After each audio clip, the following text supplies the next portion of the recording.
boa noite, minhas amigas, meus amigos do CEIC. Espero que todos estejam bem. Hoje, eu gostaria de falar com vocês sobre a história da nossa casa.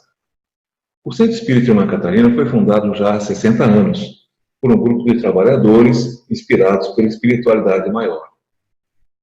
Esse grupo, desde o início, a ideia deles, dos fundadores, era prestar assistência aos nossos irmãos encarnados e desencarnados, prioritariamente com dois objetivos principais. O primeiro dos objetivos era a assistência espiritual, e esse objetivo seria cumprido através de reuniões abertas ao público, reuniões essas que contariam com palestras e passes, tanto passes mediúnicos quanto passes magnéticos, e também através de reuniões fechadas ao público, reuniões de outro tipo. Além disso, também, visando a ciência espiritual, o CEIC já há algum tempo, bastante tempo, passou a oferecer vários cursos para a nossa comunidade. Cursos como CID, como Wesley, como Cohen, como estudo do Evangelho, como estudo do livro Nosso Lar e outros também. O segundo grande objetivo dos nossos fundadores era a assistência social. Na verdade, a assistência social é uma área onde o Centro Espírita Irmã Catarina sempre foi bastante atuante. Entre outras atividades assistenciais, há décadas, nosso centro tem um trabalho muito forte de distribuição de cestas básicas às famílias carentes. Para vocês terem uma ideia, em maio foram entregues 130 cestas básicas para as famílias cadastradas. Apesar de ser um número que aparentemente é grande, é muito pequeno perto das necessidades que a nossa sociedade está enfrentando hoje. Bom, com a pandemia, vocês sabem que muitas dessas atividades foram prejudicadas, mas, graças à internet, nem todas foram totalmente paralisadas. Porém, nem tudo nós podemos fazer online. A assistência social, por exemplo, é uma atividade que nós não podemos fazer pela internet. E todos sabemos que a pandemia de coronavírus está deixando a vida das pessoas mais vulneráveis num risco muito maior. A situação é urgente, meus amigos. E você pode agir agora e nos ajudar a combater a dificuldade que atinge a tantas famílias. Lembrando Kardec, fora da caridade não há salvação. Por isso, mais uma vez, estamos apelando ao seu coração. Faça a sua doação para o CEIC. Doe o que e o quanto você puder. Cobertores, alimentos, material de higiene, material de limpeza, as necessidades são inúmeras. Se você quiser doar móveis, roupas, eletrodomésticos, doe, pois nosso bazar transformará isso em recursos para atender essas famílias. Se você quiser doar dinheiro, qualquer valor, é só fazer o depósito na conta do centro, que está sendo divulgada aqui mesmo pelo Facebook. Estamos muito agradecidos pela sua doação. Estamos muito felizes pela sua bondade. Tenha certeza de que tudo que nós fizemos pelas famílias assistidas, estamos fazendo por nós também. Fique em paz. Que Deus os abençoe a todos. Olá, meus amigos. Saudações a todos. Hoje, a leitura vai ser do capítulo 28 do nosso livro. Capítulo este cujo título é Em Peregrinação. Neste capítulo, Emmanuel vai até a carta de Paulo aos Hebreus e pinça o versículo 14 do capítulo 13. Versículo este que nos diz o seguinte: porque não temos aqui cidade permanente, mas buscamos a futura. Em cima deste versículo, Emmanuel tece o seguinte comentário: risível é o instinto de apropriação indébita que assinala a maioria dos homens. Não será a Terra comparável a grande carro cósmico onde se encontra o espírito em viagem educativa? Se a criatura permanece na abastança material, apenas excursiona em aposentos mais confortáveis. Se respira na pobreza, viaja igualmente com vistas ao mesmo destino, apesar da condição de segunda classe transitória. Se apresenta notável figuração física, somente enverga efêmera vestidura de aspecto mais agradável, através de curto tempo na jornada empreendida. Se exibe traços menos belos ou caracterizados de evidentes imperfeições, vale-se de indumentária tão passageira quanto a mais linda roupagem do próximo na peregrinação em curso. Por mais que o impulso de propriedade ateie fogueiras de perturbações e discórdias, na máquina do mundo, a realidade é que homem algum possui no chão do planeta domicílio permanente.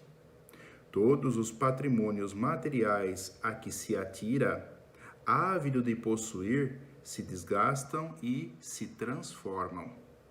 Nos bens que incorpora o seu nome, até o corpo que julga exclusivamente seu, ocorrem modificações cada dia, impelindo-o a renovar-se e melhorar-se para a eternidade.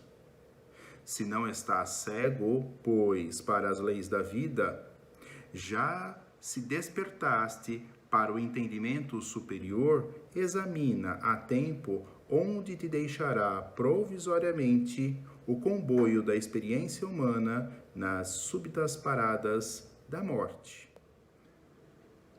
Muito bem, meus amigos. Vamos agora tecer algumas considerações acerca do texto que acabamos de ler. Ao analisar esse texto, eu senti que seria interessante começarmos as nossas observações, as nossas considerações pelo próprio título. O título nos diz: em peregrinação. Nesse momento, Emmanuel, quando fixa esse título, ele quer nos passar a clara ideia de que nós não estamos parados, nós estamos em constante movimento. Nossa programação reencarnatória e a nossa romagem reencarnatória, ela não é estática, ela é dinâmica. Por isso que ele diz em peregrinação. Naquele momento em que ele escolhe aquele trecho da carta de Paulo aos Hebreus que diz: porque não temos aqui cidade permanente, mas buscamos a futura, ele exatamente dá o tom da conversa, a forma como ele deseja encaminhar as observações que ele fará adiante, porque ele procura com isso mostrar que a ideia que ele vai desenvolver está voltada a uma questão de dinamismo, de movimento. Ou seja, eu não tenho aqui uma cidade, eu não tenho aqui uma parada. Na verdade, eu busco algo que está além desta minha parada. Nesse momento, Emmanuel, ele procura falar o quê? Sobre a transitoriedade das condições da vida. É importante que nós tenhamos sempre em mente que a nossa estada aqui nesse planeta, ela é transitória, ela não é definitiva. E exatamente por ser transitória, é importante que nós tenhamos sempre conosco a clara ideia de que nada, absolutamente nada aqui neste planeta nos pertence. Dado o fato de que vamos ficar por um tempo, diga-se de passagem, muito curto aqui neste planeta, nada nos é dado como propriedade. Isso é tão verdade que sequer o nosso próprio corpo nos pertence. O nosso corpo nós vamos devolver para a Terra no momento da nossa desencarnação. Ele também não nos pertence. Qualquer patrimônio que existe em torno de nós no momento da nossa encarnação, no momento em que nós estamos encarnados aqui, esse patrimônio ele é puramente circunstancial, né? Repito, ele é puramente circunstancial. Casas, carro, dinheiro, bens quaisquer, não interessa. Quaisquer desses bens, eles são circunstanciais, ou seja, eles vão apenas se prestar a serem ferramentas para que nós, utilizando desses bens, nós tenhamos com isso um sucesso melhor na execução do nosso planejamento reencarnatório. Outro elemento que Emmanuel também pontua é a questão da beleza física. Segundo ele, seja o corpo belo ou seja o corpo que não é belo, independentemente disso, o objetivo do planejamento reencarnatório é o mesmo.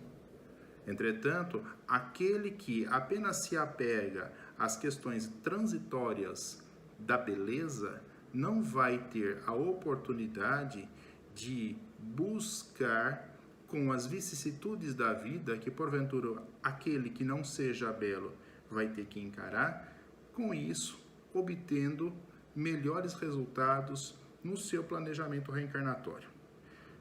E por fim, para que nós não nos esqueçamos também de André Luiz, eu acho legal uma passagem que ele nos diz, logo lá no finalzinho do livro Nosso Lar, ele diz que uma existência é um ato, né? Um corpo é uma veste, um século pode ser um dia, um serviço representa uma experiência, um triunfo pode ser uma aquisição e, por fim, a morte é um sopro renovador. É importante com isso que nós tenhamos a clara noção de que o tempo, inclusive, não nos pertence. O tempo também nos é dado por empréstimo. E é importante que nós façamos bom uso do tempo, porque depois que desencarnarmos, a nossa consciência vai nos cobrar o bom uso ou o mau uso do tempo que nos fora emprestado. Ou seja, tudo é transitório. Enfim, meus amigos, acredito que estas sejam as considerações sobre o texto que acabamos de ler. Agradeço a atenção de vocês, desejo a todos uma excelente palestra. Fiquem com Deus e até mais. Olá, minhas amigas. Olá, meus amigos. Meu nome é Osmar Silva e quero lhes dar as boas-vindas a esse nosso encontro. É muito bom estar com vocês e agradeço a Deus, nosso Pai, a Jesus, nosso Mestre, nosso irmão querido, por essa abençoada oportunidade de poder compartilhar com vocês esses momentos de reflexão sobre os ensinamentos do Evangelho. Que a espiritualidade amiga nos ampare, nos intua em mais esses momentos de estudo e nos abençoe com sua paz, com seu amor e com a sua compreensão.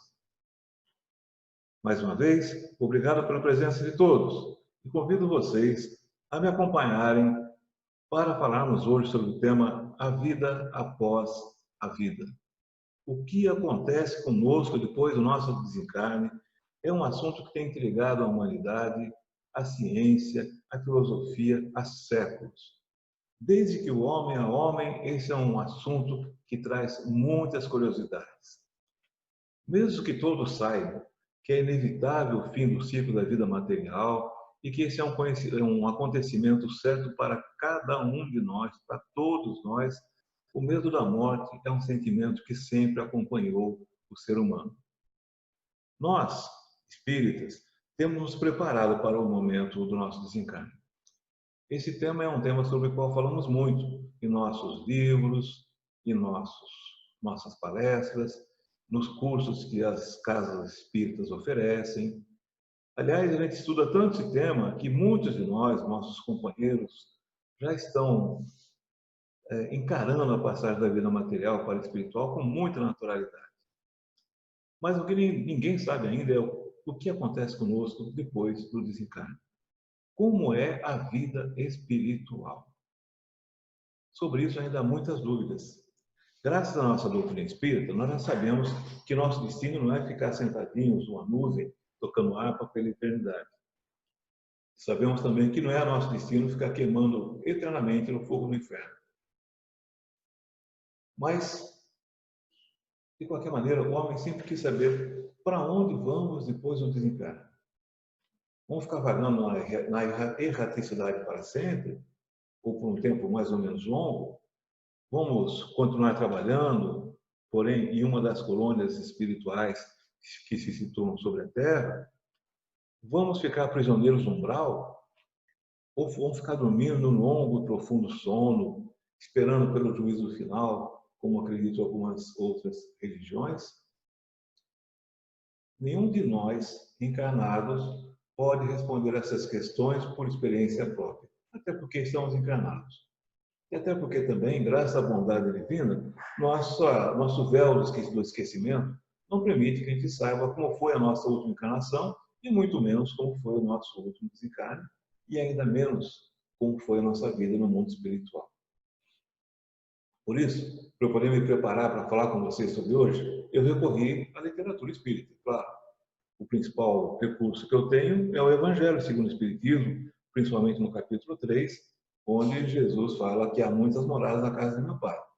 Recorri também ao Livro dos Espíritos, principalmente nas questões 223 a 256. Mas, além desses, há outros livros maravilhosos que nossos irmãos, que já foram para o plano espiritual antes de nós, voltaram para nos contar. Então, eles contaram para nós como é o lado de lá e nos ajudam e ajudaram a entender melhor o conceito de alma, de erraticidade, de estados da alma e o que acontece conosco após o desligamento do nosso corpo material. Como eu falei, esse é um tema que provoca muita curiosidade realmente. Eu até acho que muitas pessoas chegaram até o Espiritismo graças a essa curiosidade, a vontade de entender o que acontece depois da morte. Bom, todos sabemos que quando chega ao fim do ciclo natural do nosso corpo, o corpo físico morre. Ele morre, mas não acaba, né? Porque ele acaba voltando à natureza e se transformando em matéria orgânica. Mas o espírito, por outro lado, o espírito é imortal. Nós sabemos que saímos do corpo, mas nós não saímos da vida. Por isso, o que acontece com o espírito depois do desligamento do corpo material é algo que provoca realmente muita curiosidade, né? E eu acho que é importante que a gente se aprofunde nesse tema, porque o conhecimento a respeito do que existe além da matéria pode nos dar muito mais serenidade na hora, naquele momento em que aconteceu a nossa passagem, que mais cedo ou mais tarde todos iremos vivenciar. Aliás, para muita gente, esse momento da passagem é até mais assustador do que a morte em si. Mas, meus queridos irmãos, minhas queridas irmãs, não há motivo para medo. Jesus já nos disse que há muitas moradas na casa de meu Pai. Portanto, nenhum de nós ficará desamparado, até porque sempre vai ter um lugarzinho para nós, preparado pela bondade e o amor do nosso Pai amado. Mas antes de a gente continuar falando sobre o pós-morte, vamos entender um pouquinho mais o conceito da morte. E vocês sabem que há muitas visões também sobre a morte e as visões sobre pós-morte. Entre outras razões, porque o homem nunca conseguiu achar uma resposta satisfatória para essa questão. Outra razão também é que a ciência, apesar de todos os seus avanços, também não tem uma resposta satisfatória para esse tema. Se o homem, por si só, não conseguia ter uma solução, se a ciência não conseguia dar uma solução, coube então às religiões trazerem as suas versões sobre o conceito da imortalidade da alma. Estamos falando aqui das religiões espiritualistas, aquelas que acreditam que há uma alma, que o corpo, depois da morte, continua de um jeito ou de outro. O materialista é diferente, como vocês bem sabem. Há religiões, por exemplo, como o budismo. No budismo, o budista acredita que o homem pode voltar à Terra em uma nova existência. Há outras religiões que acreditam, inclusive, que o homem pode vir a reencarnar na forma de um animal. É uma teoria chamada metempsicose. Os egípcios acreditavam nessa teoria também. Mas a gente sabe, nós espíritas, que é uma teoria impossível, porque o espírito não regride. O espírito pode até estacionar, mas ele não volta atrás. Então, para nós, a metempsicose não se sustenta, né, de acordo com nossos conhecimentos, tá certo? É impossível para o espiritismo que um ser, depois de desenvolvido como espírito individual, volte à Terra como um animal qualquer, um porco, um boi, um cavalo, né? Outras religiões cristãs também, outras religiões como o judaísmo, outras religiões como o islamismo, eles todos acreditam que após a morte acontece algo chamado ressurreição. Ressurreição, em outras palavras, significa ressurgir, significa voltar à vida. É diferente de reencarnação. Porque a ressurreição implica em que a pessoa regresse à vida como a mesma pessoa no mesmo corpo. Mais uma vez, nós, como espíritas, nós não acreditamos nessa postura. Mas, cientificamente falando, é impossível. Porque depois da morte, o corpo se decompõe. Nós não falamos que ele volta a ser uma matéria orgânica. Então, como o espírito vai voltar num corpo que já não existe mais? Né? Mesmo assim, se você procurar na Bíblia, há várias passagens de ressurreições. A de Lázaro, por exemplo, é bastante conhecida. Jesus também, segundo a Bíblia, teve a ressurreição quando ele voltou, depois da morte, para falar com seus discípulos.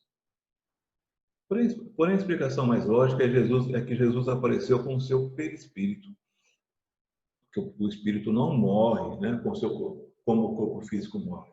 Então, ele pode sim reaparecer diante dos olhos dos encarnados, utilizando o seu perispírito, o que deve ter acontecido nessa passagem de Jesus. Então, dá para vocês verem que há várias diferenças entre a maneira das religiões verem o pós-morte. Um pequeno parêntese, não é a minha intenção criticar qualquer uma religião, essa ou aquela, qualquer uma outra religião. Só estou tentando mostrar as diferenças entre o que cada uma delas pensa para que a gente possa demonstrar o conceito, a filosofia de cada uma. O Espiritismo respeita todas as religiões, todas as doutrinas. O próprio Kardec já dizia que toda crença é respeitável quando sincera e conducente à prática do bem. Então, não estamos aqui para criticar nenhuma outra religião. Porém, uma grande diferença entre o Espiritismo e outras religiões é que nós, espíritas, acreditamos na reencarnação. Nós acreditamos, então, na vida após a morte. Mas diferente da ressurreição e diferentemente também da metempsicose, o conceito de reencarnação é que o espírito retorna à vida material através de um novo corpo humano, para continuar naquele processo de evolução. E a gente sabe que assim como não existem dois nascimentos exatamente iguais, também não existem dois desencarnes exatamente iguais. Pode acontecer, inclusive, de um recém-chegado lá no mundo espiritual nem ter noção de que desencarnou. Talvez por desconhecimento das coisas do mundo espiritual, talvez porque sofreu uma morte violenta e sem tempo para um preparo mais adequado. Mesmo esse recém-chegado, que não sabe o que está acontecendo, não fica sem socorro lá no mundo espiritual. Em casos como esses, os espíritos socorristas mantêm o recém-chegado dormindo, enquanto ele é preparado para receber a notícia de sua morte de uma forma mais tranquila. Kardec também cita casos de pessoas que morrem por problemas de saúde ou acidentes violentos, né? E que são encaminhados para hospitais lá no outro mundo, no mundo espiritual, para continuar seus tratamentos até que sejam completamente curados.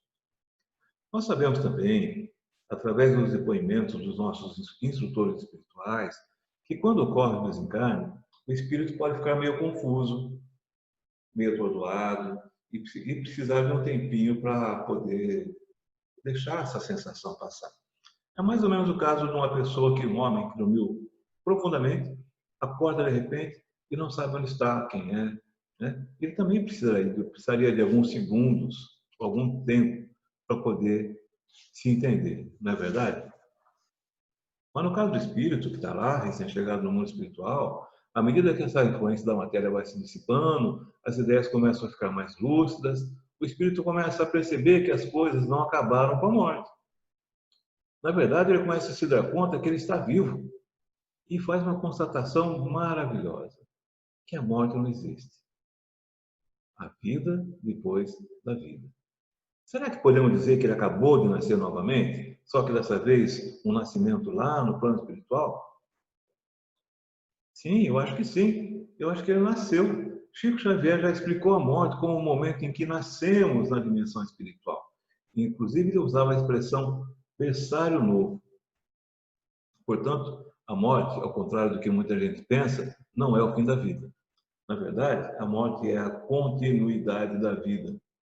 Depois da morte da vida, depois da morte do corpo, o espírito se liberta, se torna consciente e se torna vivo de verdade. Aliás, a morte é a própria essência da vida. Se não houver morte, a gente não tem a noção da vida. Vida e morte são contrastantes. São contrapontos, como a noite e o dia, o claro e o escuro, mas, na verdade, o que existe sempre mesmo é vida.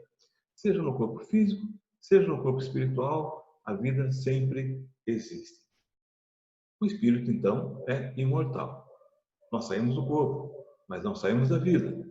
Nós vamos continuar a manter contato com aqueles a quem nós afeiçoamos, vamos continuar a ter dificuldade com aqueles com os quais tivemos problemas, vamos continuar com as mesmas necessidades de crescer, de evoluir e de reencarnar. Nós, espíritas, acreditamos que o espírito é imortal, não é verdade? Então, ele não se desfaz com a morte do corpo físico. Acreditamos também que ele continua a viver com o seu próprio corpo espiritual e que, eventualmente, vai voltar a se ligar à matéria através da reencarnação, formando um novo corpo.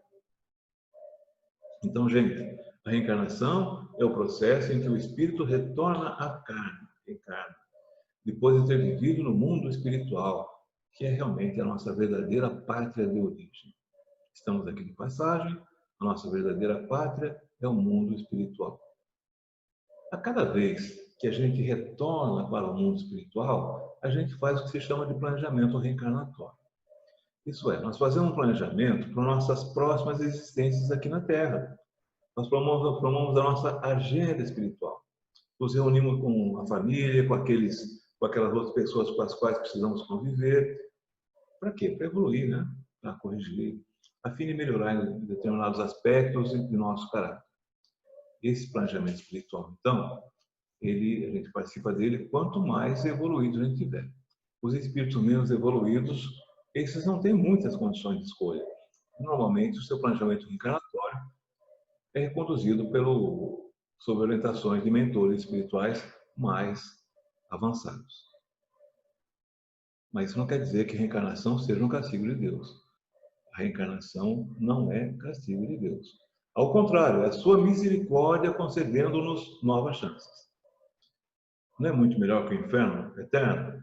Como um pai pode desejar que seu filho, por mais que tenha errado numa vida que ele viveu aqui 50, 60, 100 anos, né, ele vai passar toda a eternidade num sofrimento infernal, em chamas consumindo sua vida? Qual pai quer isso para o seu filho? Então, voltando, o homem é, portanto, um espírito encarnado num corpo material.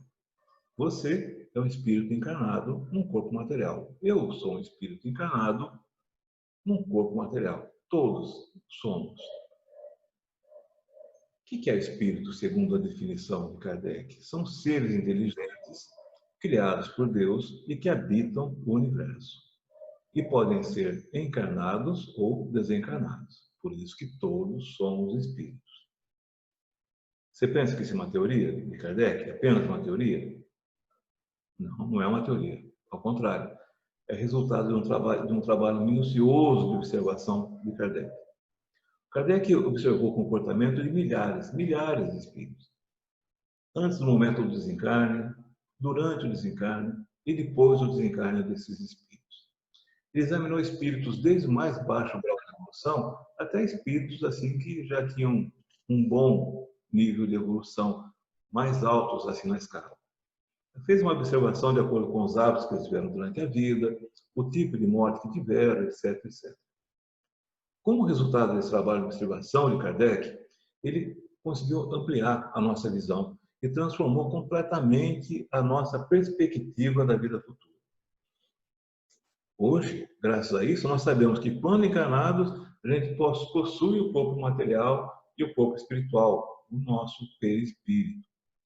E que quando nossa alma se liberta do nosso corpo físico, nós conservamos apenas o corpo espiritual e voltamos então à nossa parte espiritual, ao plano espiritual, onde vivem as almas dos encarnados.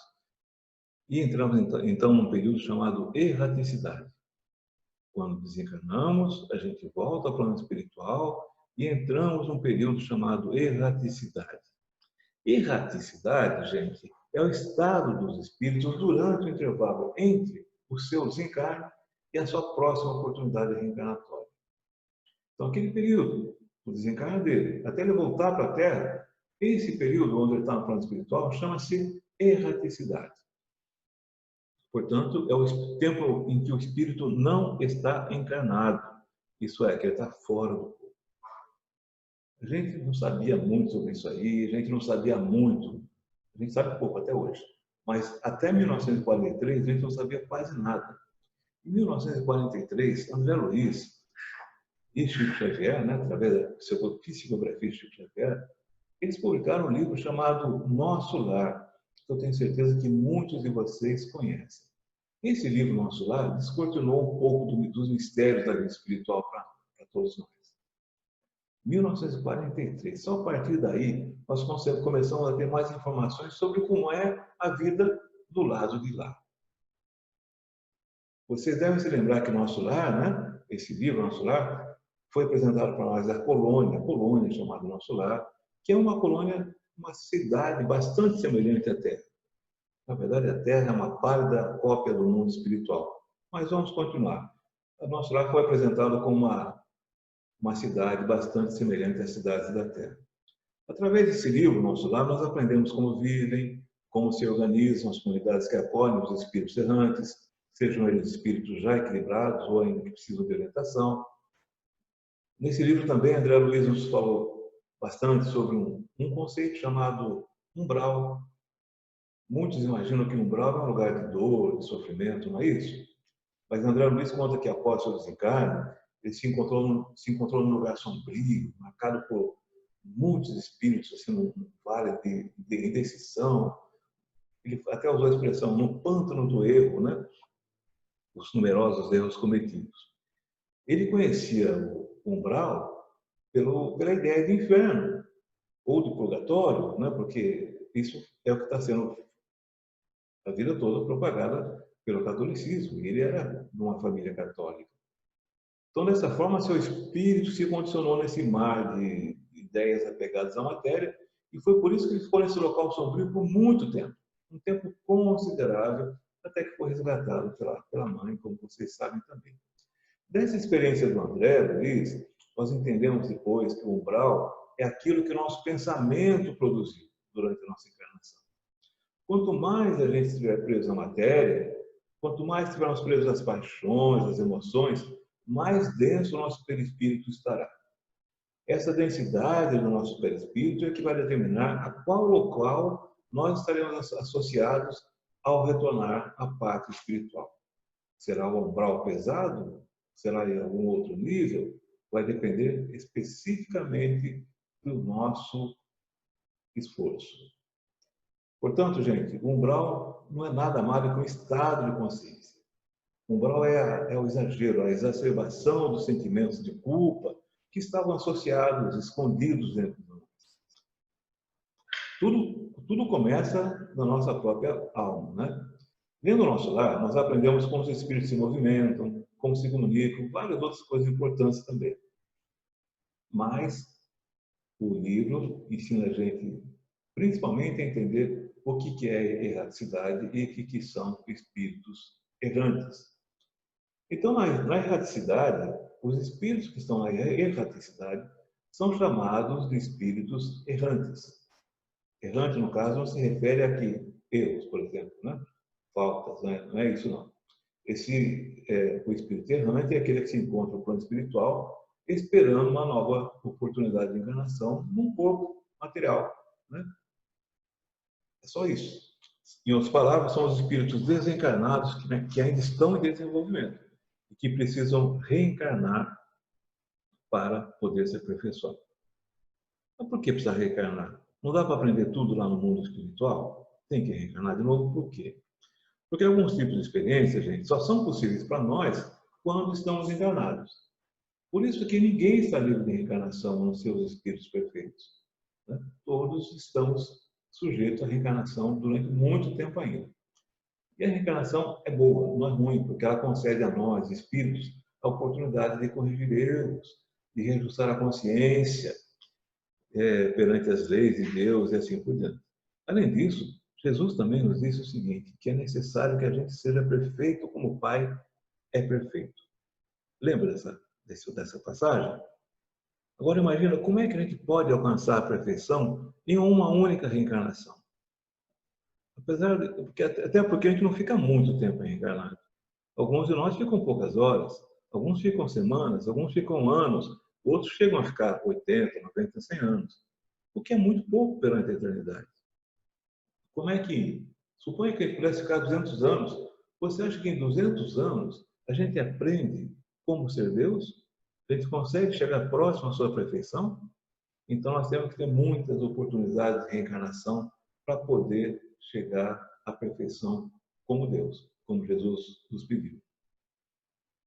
E como vocês imaginam, na verdade, quanto tempo a gente deve ficar nessa situação, na erraticidade? Isso é muito variável. Pode ser algumas horas ou milhares de anos. Ficar algumas horas é muito pouco comum, mas acontece, há casos registrados. Ficar milhares de anos também não é tão comum, mas acontece também. Ficar centenas de anos já não é tão comum. Mas à medida que a gente vai evoluindo moral, espiritualmente, esse intervalo se torna cada vez menor. Os mundos superiores mesmo, praticamente não tem intervalo entre uma reencarnação e outra. Quem estudou bastante esse assunto foi Dr. Hernani Guimarães Andrade.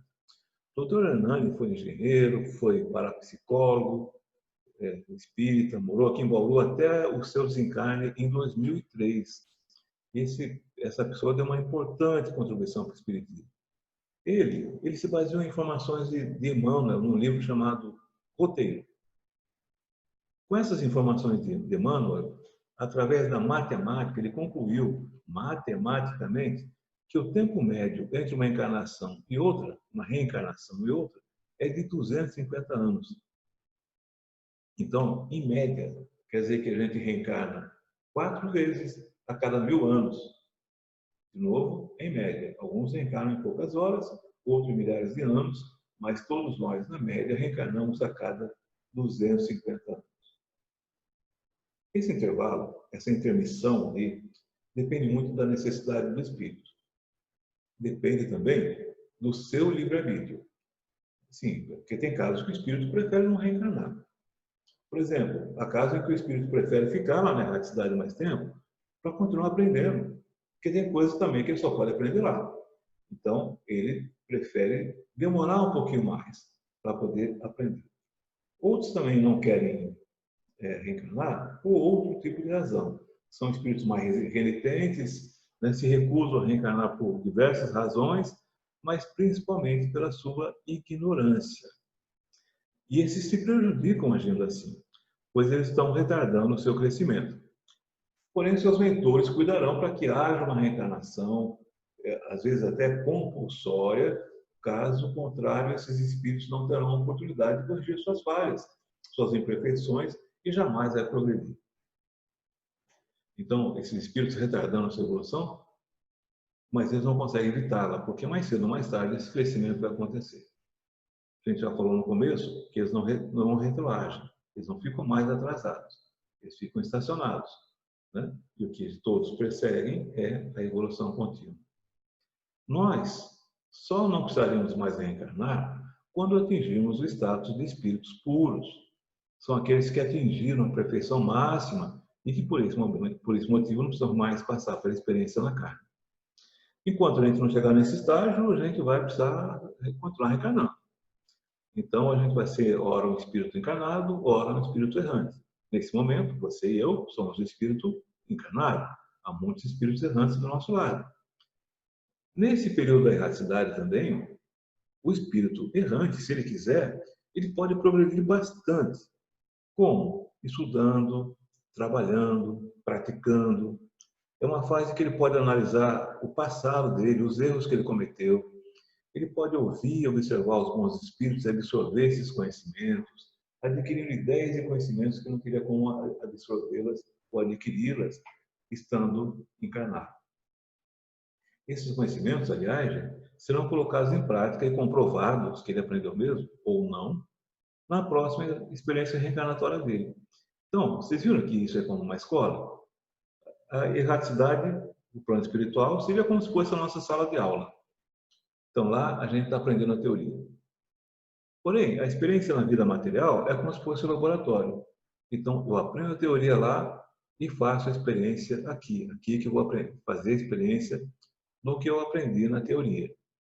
Se lá no mundo espiritual eu aprendi, por exemplo, que a lei divina é a lei do amor, quando encarnados, a gente vai aprender a praticar a lei do amor. Aprendemos a teoria da lei do amor lá e vamos aplicar a prática aqui.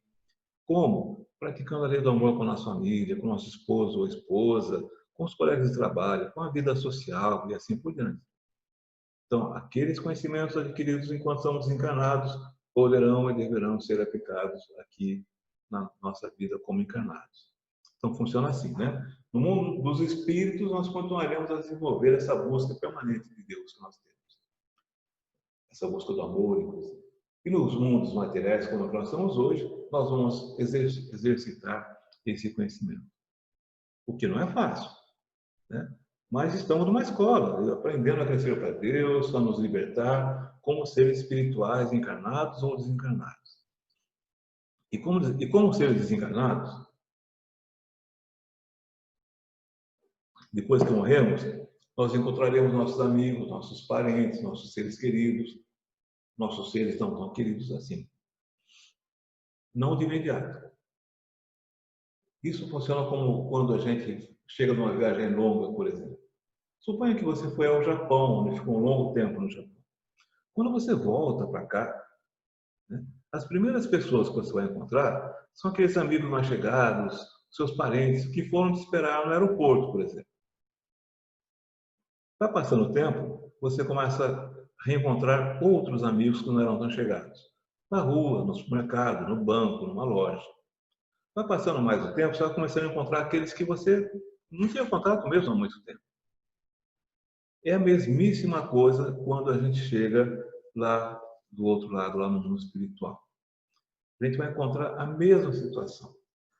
Quando a gente chega lá, e muitas vezes isso acontece, quando a gente chega lá lúcidos, ativos, conscientes da nossa situação, a gente já fica feliz em ver nossos entes queridos. Outras vezes também chegamos lá, também lúcidos, e aquele que encontra não são os seres queridos. Outras vezes a gente sai do corpo e também não chega lá, não tem a menor noção de que a gente desencarnou. Aí, isso acontece muito com aqueles espíritos que, mesmo com a ajuda dos socorristas, não conseguem se aperceber desse estado novo que eles estão. Eles entram naquele mundo espiritual como se estivessem anestesiados, como se estivessem até no estado de coma. Aí, para esses caras, né, desculpa falar assim, mas desses espíritos desencarnados, que estão nesse estado sem saber bem onde estão, tudo mais, eles podem vivenciar algumas situações bem interessantes.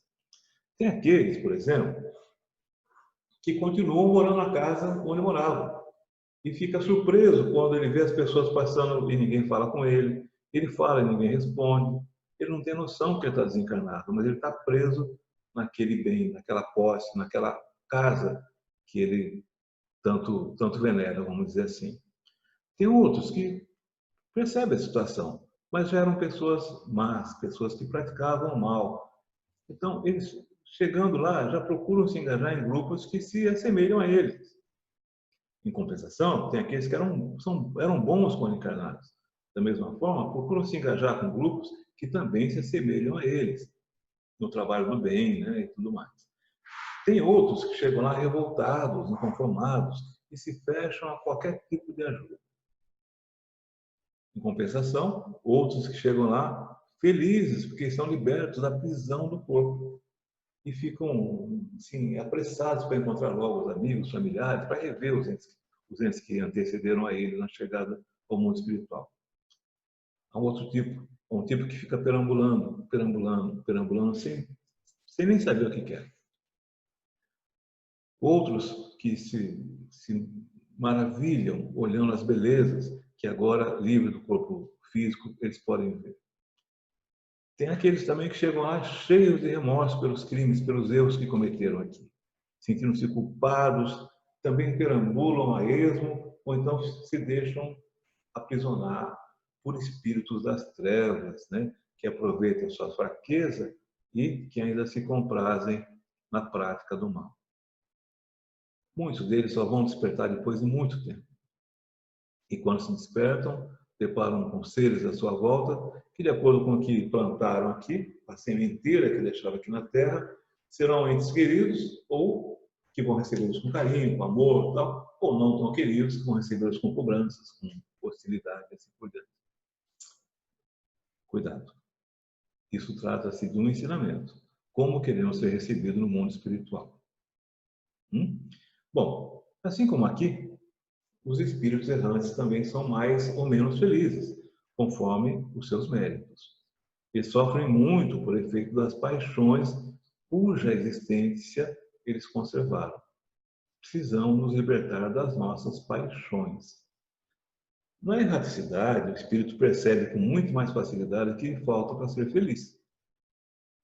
Se ele tem um pouco de esclarecimento, ele vai procurar, então, os meios para alcançar essa felicidade. Os espíritos mais felizes, gente, são aqueles que, quando encarnados, buscaram mais os valores espirituais do que os valores materiais. E, por causa disso, eles têm um grau maior de desmaterialização.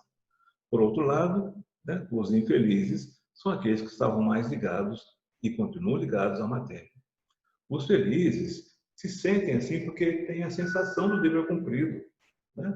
Então, já os outros são infelizes porque têm a sensação da culpa, né, do insucesso, do fracasso, às vezes em relacionamentos, assim por diante. Então, esses infelizes são aqueles que se entregaram às paixões e aos prazeres materiais, tá certo? Esses são aqueles que estão presos à Terra e não conseguem se livrar dela. É muito difícil. Então, você veja que são muitos e são muito variados os estados das almas que deixam o corpo físico. E é justamente isso que nos disse Jesus, né? Há muitas moradas na casa do meu Pai. E essas moradas, segundo Kardec, elas podem também ser interpretadas como sendo estados mentais. Não apenas o físico, por exemplo, os mundos físicos que existem no universo, mas também as moradas podem ser a nossa casinha aqui, o nosso estado mental. Porque cada alma é única e tem uma essência própria. E no mundo dos espíritos ela continua a ser quem ela foi, sempre foi, e a manter as características individuais e personalidade dela.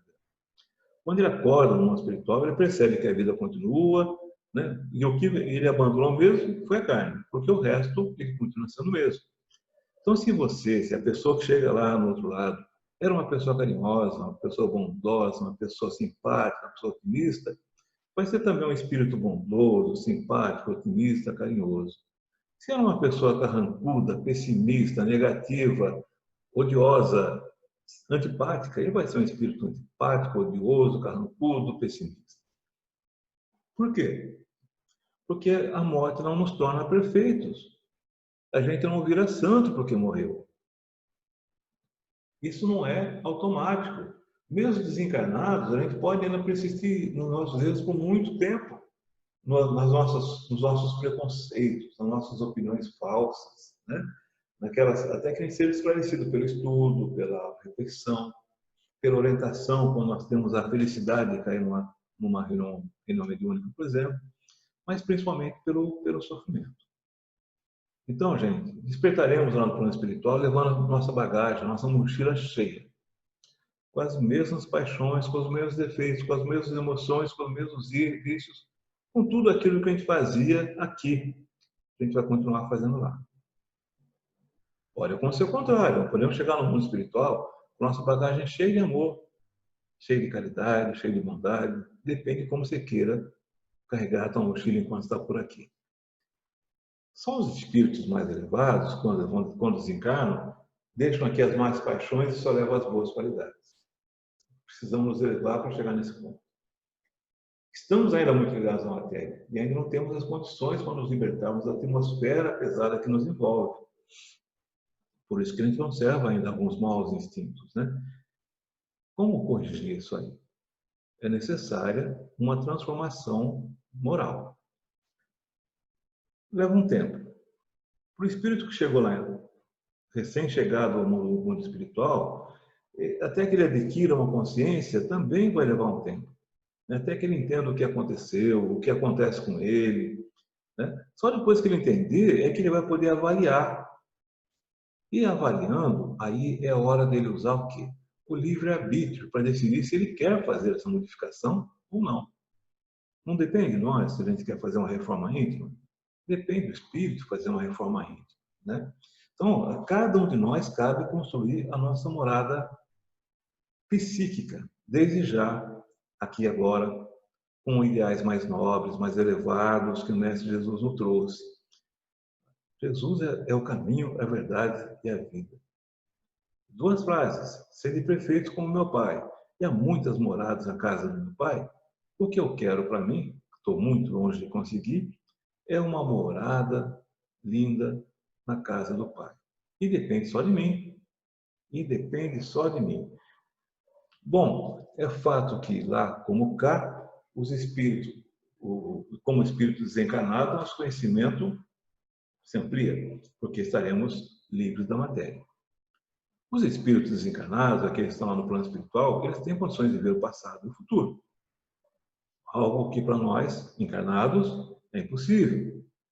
É claro também que essa ampliação do conhecimento não é igual para todos, né? E não é só pelo fato de que desencarnou que já tem o pleno conhecimento de todas as coisas. Isso vai acabar acontecendo, sim, mas gradativamente, através da nossa evolução espiritual. Na verdade, o nível de conhecimento dos espíritos encarnados, que estão aqui em volta da Terra, é muito parecido com o nosso encarnado. A gente não mudou quando passou para o outro lado, lembra disso? Mas tem algumas diferenças importantes. Como desencarnados, eles têm vantagens sobre nós. Eles veem o que nós não vemos, eles veem aquilo que a gente não consegue ver, como, por exemplo, o passado e o futuro. Se ele consegue ver o passado, ele consegue analisar os erros que ele cometeu em vidas pregressas, né? Claro que ele vai ver isso dentro do que Deus permite, né? Não é natural ou automático que depois do desencarne você consiga ver todas as suas vidas pregressas. Você vai ver dentro do que lhe é permitido de acordo com o seu grau de evolução. Porém, o suficiente para você poder analisar e ver quais são os pontos que você ainda tem que fazer, trabalhar para poder melhorar. De acordo também com o seu grau de evolução, você pode ir lá ter uma visão limitada do futuro. Lembra que eu falei? De acordo com o nosso grau de evolução, a gente tem uma visão maior ou menor. Então, dentro do que é permitido, você vai conseguir ver também uma coisa sobre o futuro.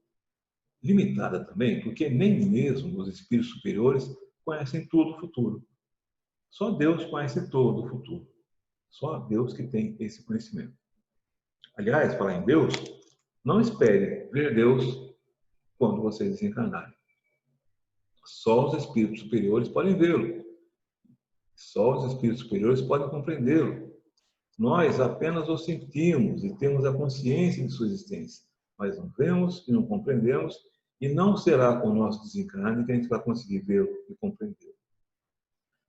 Também não acreditem naquele ditado que fala: fulano morreu, descansou.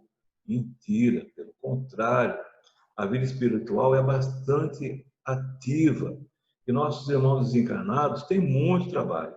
Eles nos falam de suas ocupações. Por exemplo, uns que são um pouco mais elevados, eles são os prepostos de Deus para velar pelos desígnios da Terra ou de qualquer outro planeta, né? Nos destinos do universo, inclusive, né? Alguns são responsáveis pelo destino de um país, de uma região. Outros se encarregam de cuidar de indivíduos. Esses são nossos tão queridos chamados anjos da guarda ou espíritos protetores, né? Um dia seremos também espíritos protetores de alguém, né? Outros que não são nem bons nem maus, que estão aqui em nossa volta, pululando em nossa volta, eles estão se levando pouco a pouco da humanidade e, de uma certa maneira, eles refletem o que nós somos, né? Porque tem os nossos vícios, as nossas virtudes também. E muitos deles a gente encontra os nossos gostos, nossas ideias, as inclinações que a gente já possui em vida. Tem um outro grupo também de espíritos que estão por aí, que é um grupo composto de todos os espíritos impuros. Mas esses impuros que eu estou dizendo, aqueles que têm como única preocupação a prática do mal. São espíritos que sofrem, são sofredores, mas que gostariam que todos sofressem como eles. Então eles se investem contra os homens, eles procuram explorar pontos de fraqueza dos homens para poder aproveitar e fazer suas maldades, né? Eles procuram o ponto de fraqueza para desequilibrar, por exemplo, um relacionamento, um trabalho, um projeto e coisas assim. Eles são espíritos que, conhecendo as fraquezas do homem, excitam as más paixões, por exemplo. São aqueles que incentivam a discórdia, que separam os amigos, que provocam rixas. Eles também vão trabalhando da maneira deles, né? Mas também estão ocupados. Os pensamentos dominantes deles são esses, da discórdia, da infelicidade, da briga, da guerra. Né? Tudo isso é muito natural, gente. Né? É até fácil de entender, porque a morte apenas liberta a alma do corpo. O espírito continua sendo aquele que sempre foi. Né? E é o espírito que tem que promover a mudança. É o espírito que tem que promover o próprio progresso. Não tem saltos. O esforço deverá partir de cada um. Não tem outro jeito de fazer. Um ponto em comum, em grande parte desses espíritos que eu falei para vocês, é que se pode dizer que todos eles aspiram ao aperfeiçoamento. Porque já compreenderam que esse é o único ponto, a única maneira de sair da inferioridade. Que bom que alguns já compreenderam, um monte já compreenderam isso aí. Para isso aí, para sair dessa inferioridade, eles sabem que ele tem que se instruir, se esclarecer. E para muitos, essa é a grande preocupação que eles têm. Eles se sentem felizes quando podem acrescentar a essa missão de se instruir, de esclarecer, quando eles também ganham algumas pequenas missões, como, por exemplo, proteger alguém, proteger um acontecimento qualquer, ser um anjo da guarda. Isso, de uma certa maneira, acrescenta pontos à sua evolução espiritual. Está vendo quanta coisa tem para fazer na outra vida? Está vendo que eu estou falando que a vida após a vida? Né? Tem muito trabalho a ser feito também. Bom, por quê? Porque nunca há interrupção na vida dos espíritos. Estejam encarnados como nós ou desencarnados, né? Sempre vai ter o que fazer. Sempre vai ter o que aprender. Isso faz parte da lei divina. A lei divina estabeleceu o trabalho como ferramenta de aperfeiçoamento a que estamos todos destinados. Ok? Minhas amigas, meus amigos, nós estamos chegando ao final desse encontro de hoje. Mas antes de encerrar, eu gostaria de fazer para vocês algumas perguntas referentes ao tema que nós falamos agora. A primeira pergunta é: se você fosse chamado hoje, eu não quero que você desencarne hoje não, tá? Fique tranquilo. Mas supondo que se você fosse chamado hoje para partir para a espiritualidade, você estaria pronto ou pronta para enfrentar o juiz mais severo que existe, que é a sua consciência? Você teria, chegando lá, mais amigos ou mais desafetos te aguardando lá do outro lado? O que você estaria carregando na tua mochila espiritual? Mais harmonia ou mais desavenças? Mais amor ou mais ódio? Mais caridade ou mais egoísmo? Você deixaria o mundo melhor do que você encontrou? Isso é para refletir. Minhas amigas e meus amigos, vou ficar muito feliz se vocês me disserem que consegui transmitir para vocês o conceito de que o Espiritismo tirou essa visão macabra que a humanidade tinha sobre a morte. E que a morte é apenas uma passagem.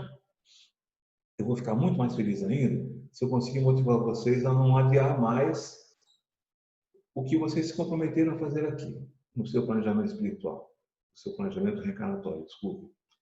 Aceitem com resignação e alegria o que vocês estão passando.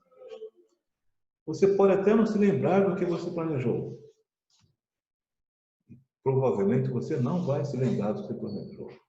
Mas lembre que, antes da reencarnação, fomos nós mesmos que escolhemos as provas que nós iríamos passar aqui. Seja cuidar de um filho doente, seja passar por um casamento difícil, seja sofrer com a prova da miséria, seja sofrer com a prova da riqueza, que é tão difícil quanto da miséria, seja passar por um problema de saúde seríssimo. Fomos nós mesmos que escolhemos. Então vamos aceitar e passar por isso com resignação, né, com força e com fé em Deus. Não deixe a sua reforma íntima para amanhã. Sempre é tempo de aliviar a carga dessa mochila espiritual. Obrigado pela sua atenção. Eu sou Osmar Silva e deixo um abraço fraterno e carinhoso para todos vocês. Fiquem em paz e que Deus os proteja sempre.